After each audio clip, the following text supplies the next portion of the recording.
put the tent back up. And the Lord said to me, he said, look at the tent. You see all the holes in the tent? He said, this is a symbol of my body. He said, when I was resurrected, I bear the scars in my hand. I bear the scars in my side.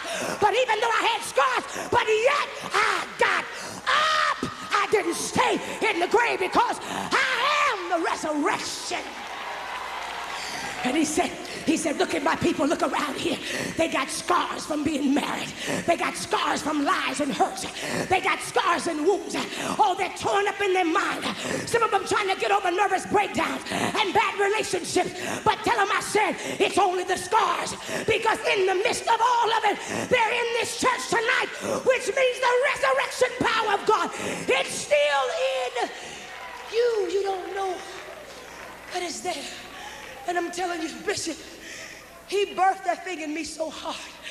It was on me so until I went out of town to go and preach for Shirley Caesar's convention. And the next day I was on my way to church.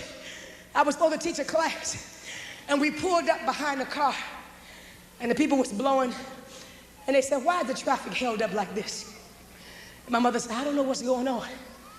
A young man ran to the back to where we were. He said, anybody got a cell phone? He said, there's a man in his truck, and we think he's dead.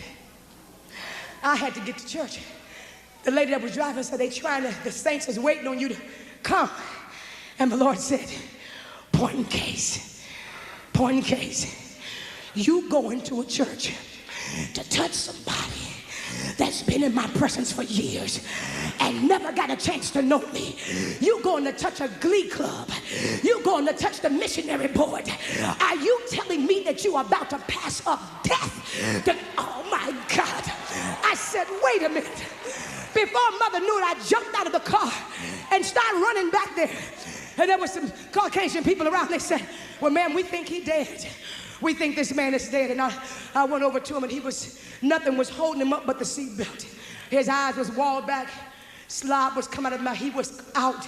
The guy checked him. He said, I don't see no pulse. He said, I used to work for paramedics. Ain't no pulse sign. And I said, my God. And I turned around and looked at my mother. And before I knew it, I grabbed him like this. I said, I am the resurrection. And I started screaming and shaking him and said, I am the resurrection. I am the resurrection. I said it about 3 times, and all of a sudden he went, and sat up.